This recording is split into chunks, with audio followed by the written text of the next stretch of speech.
Today we're going to add some value shading to our portrait using our black coloring tools. Now, after I practiced doing some cross-hatching with my black tools, I have figured out how to make really dark values, medium values, and light values. So now that's perfect time for me to start looking at my actual photograph and finding where those dark, medium, and light places really are.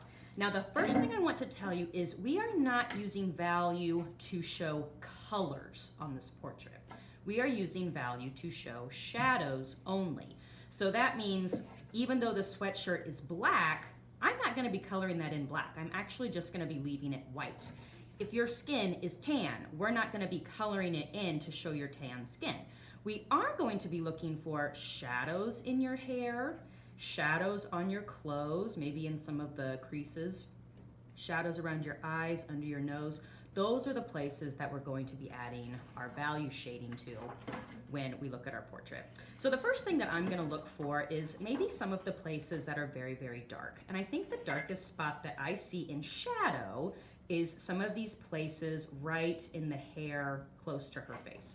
So I'm going to use one of my darkest tools, which is this bigger Sharpie here. And I'm going to start adding some cross-hatching lines where I see those dark areas. So I'm putting my lines really close together so that not very much of the white paper is showing through. And that's going to make that area look really shadowed. And I'm just constantly looking at the photograph so that I'm making sure that my values are matching up the best I can. We'll cross a few lines to kind of fill it in more, just like so.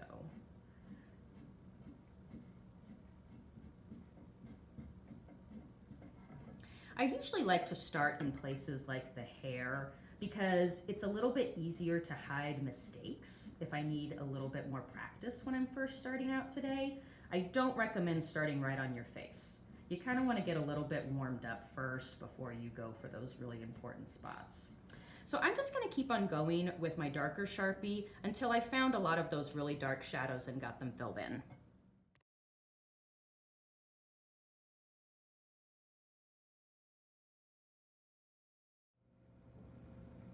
Now that I have the darker areas done, I'm going to look for some spots to do my medium values, and I like to use the extra fine point Sharpie for that.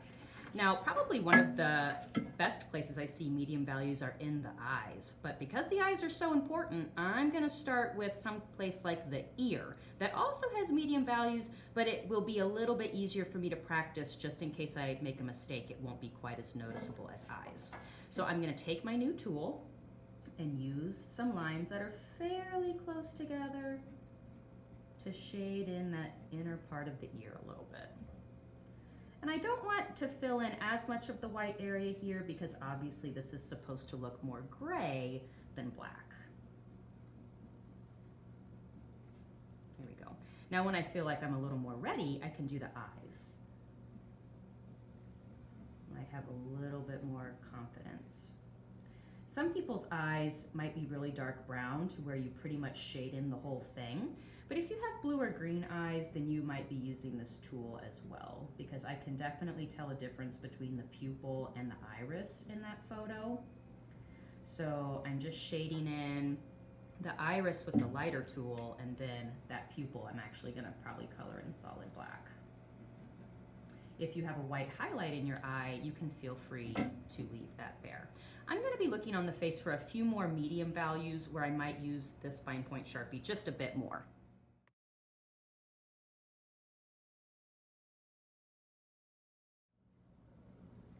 I really didn't do that much cross-hatching on the face with marker because the best thing to do shading with on the face is your black colored pencil. Now there's two reasons for this. First of all, the black colored pencil is your lightest tool, so it's going to be perfect for all those areas that just have very, very subtle shadows. Also, this is the only tool we have that is somewhat erasable. So if you do make a mistake doing the shadows on your face, it is a little more fixable to use your colored pencil rather than a marker. So I'm gonna look for these very, very light shadows on the skin. There's gonna probably be one under the chin. There's gonna be shadows around the lips, around the nose. And once again, I'm not gonna go for something like eyes or nose first. I think I'm gonna start underneath the chin a little bit because that will be less noticeable if I mess up.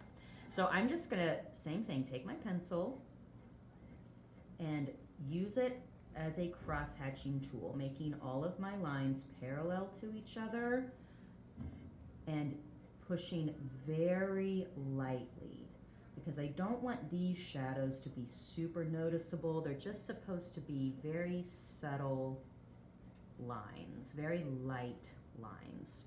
And that kind of makes my neck look like it is in shadow and kind of brings my chin and jaw out a little bit here in this artwork.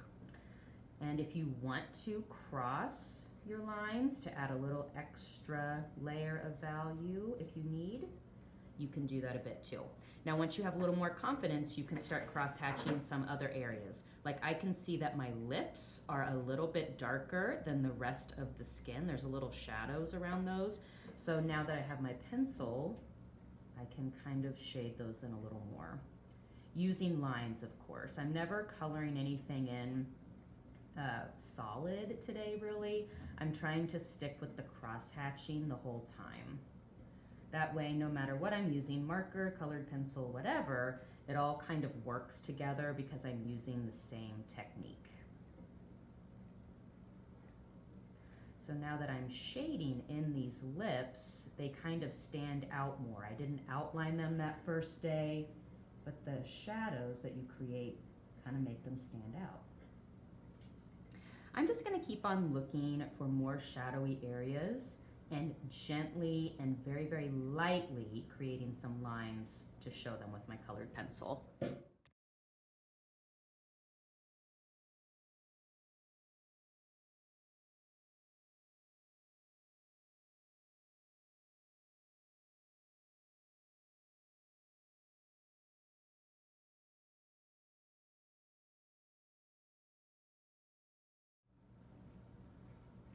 So now that I've used the pencil to do the light shadows, I feel like my portrait looks a lot more realistic.